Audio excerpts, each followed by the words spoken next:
And we do have a couple of breakers out there. Go ahead. This is KC9VKV. Whiskey 2, you Delta Echo November. Delta Echo November. Whiskey Echo 1, Delta Echo November. Hey, good afternoon, Jim. You sound fine out here in Kansas City. Roger. Well, hello, Kansas City. Hey, Roger. I was curious as to your opinion on how this radio is sounding to you this afternoon. I don't often have an opportunity to have someone that I have a really good copy on, such as yourself, and I presume you probably have said copy on my station as well. Is that right? Pretty good, sir. What's your power rating? This is the radio station here is an ICOM 7300 with a PR 781, and going into an Ameritron AL811 into 80-meter off-center fed dipole, and viewpoint's about 40-ish feet up in the air or so. Roger, Roger. Roger. Well, I've got a pretty good copy. Mother Nature is not necessarily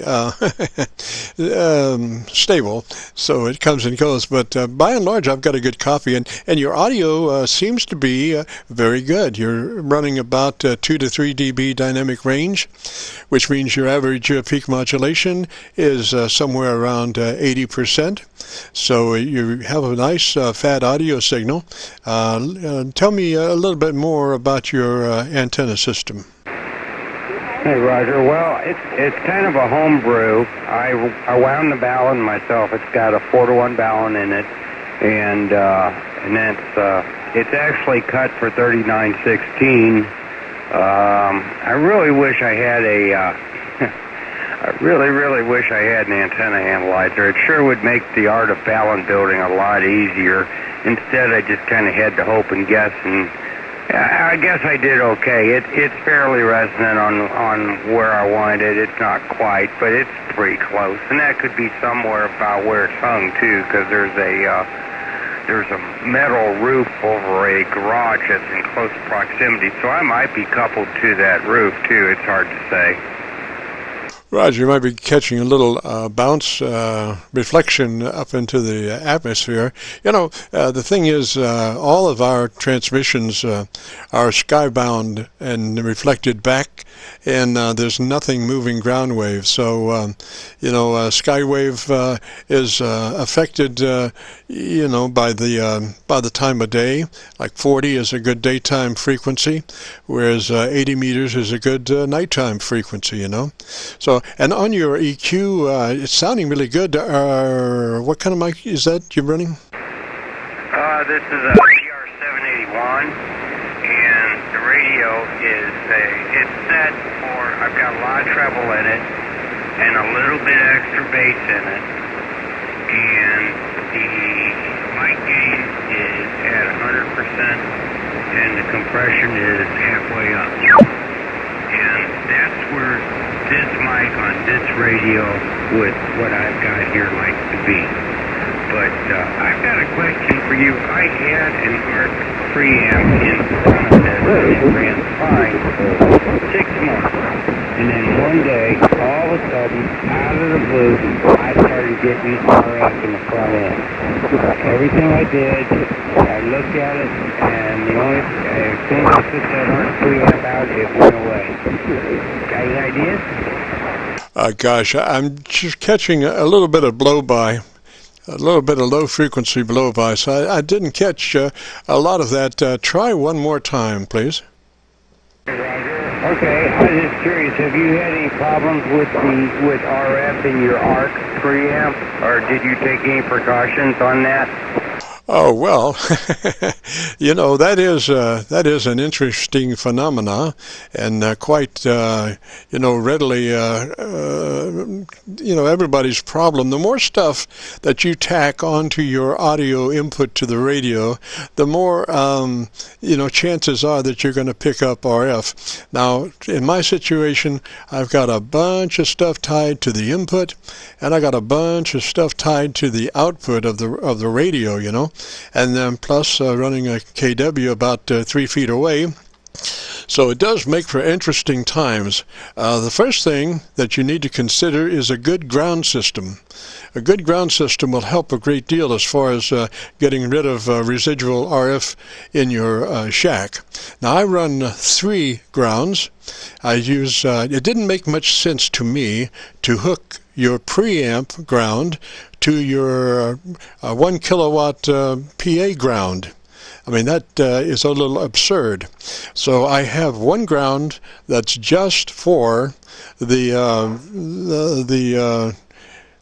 power amp and the antenna selector and the antenna tuner, and they all go to one ground.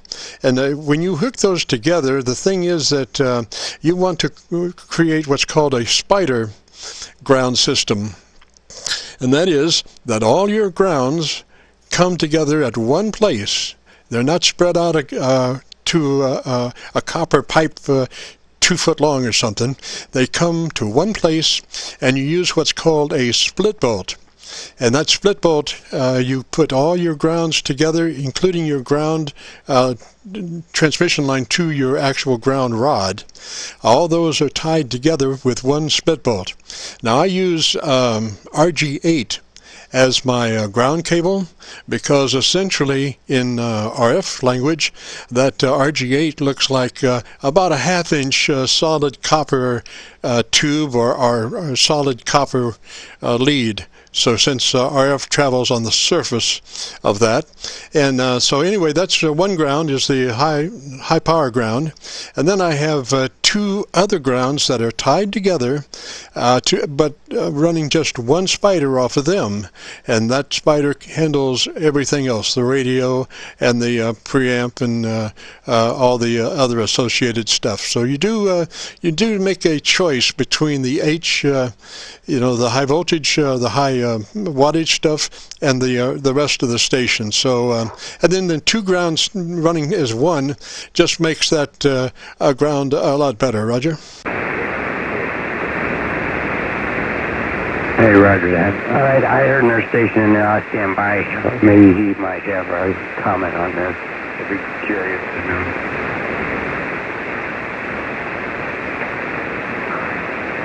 I'm sorry, sir. I didn't copy anybody else. Yeah, I'll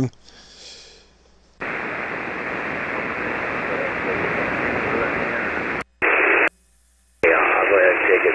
Thank you for letting me on. I was eavesdropping. Yes, sir.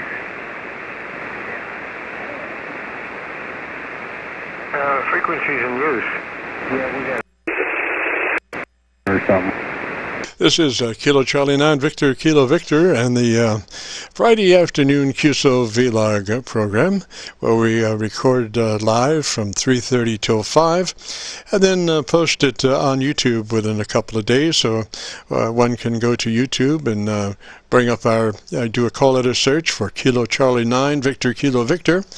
And that'll take you to our Qso-Vlog page. And right now I think we're about 430 Qsos, but you'll be looking for one called My Group Aircheck 2119.